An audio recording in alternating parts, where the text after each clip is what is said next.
Amin'ny kafaliana hatrandray tompoko lasy tompoko vavy no hitsidina ny tokantranonao amin'izao alahady hariva izao amin'ny alalan'ny fandaharana mahery asaina hampanajana raha isika rehetra anaraka izany fandaharana izany hatramin'ny farany atolotra antsika rehetra ihany koa ny arahaba omba pirarintsoa taranja kickboxing nandretintsika manomboka ny fotoana amin'izao hariva izao tsara ny vokatra ho an'i Madagasikara tany amin'ny fiadinan'ny tompon-daka eran-tany ho an'ny sokajy zandrina izay natao tany Italia satria dia medaly volamena roa no nentin'i Madagasikara nody ny ampy medaly volafotsy sy medaly alimo fitinina aminao anatin'ity fanadihadiana ity ny vokatra rehetra azo avy any Italia.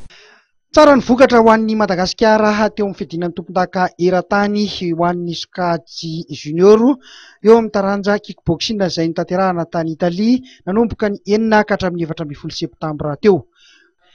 Tompon-daka eran-tany Justin Zafy Mariamo na ilavakely izay nandrobaka ny medaly volamena teo amin'ny sokajy kade kicklight latsaky ny 70 kilao.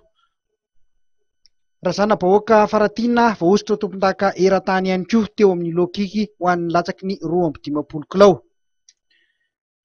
Tompon-daka lefitra nahazo ny medaly volafotsy Andriamiarso Mioratina teo amin'ny low kick latsaky ny 17 kilao.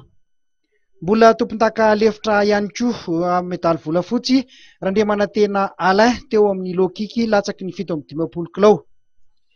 Ipapilika Elodie Marla Denis dia medaly alimo teo amin'ny low kick ho an'ny sokajy junior kosa indray ho latsaky ny 12 kilao.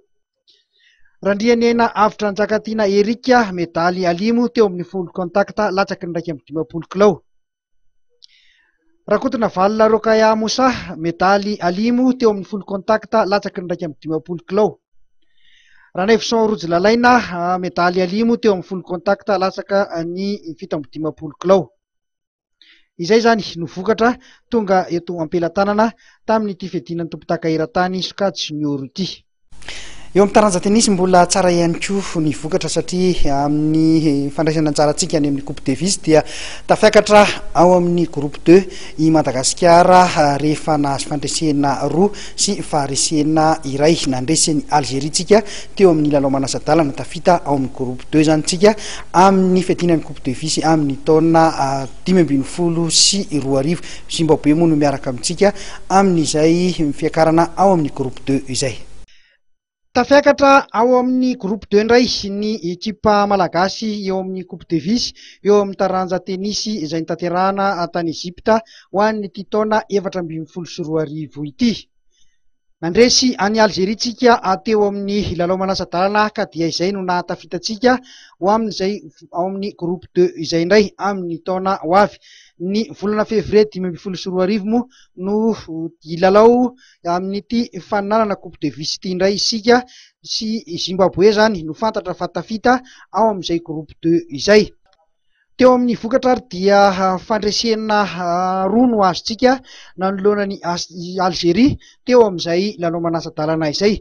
Ratsobelona Tony nandresy any Makalouf Mohamed Nozim tamin'ny seta 2-0 9-0 9-0 ary Antso Rakotomanga nandresy any Hassan Mohamed tamin'ny seta 2-0 ihany koa 9-0 9-0.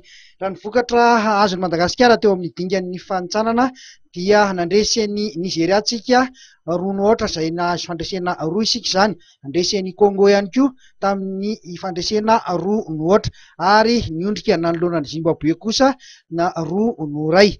Tsika Zimbabwe zany no tafita ao amin'ny groupe 2 amin'ny taona 2012.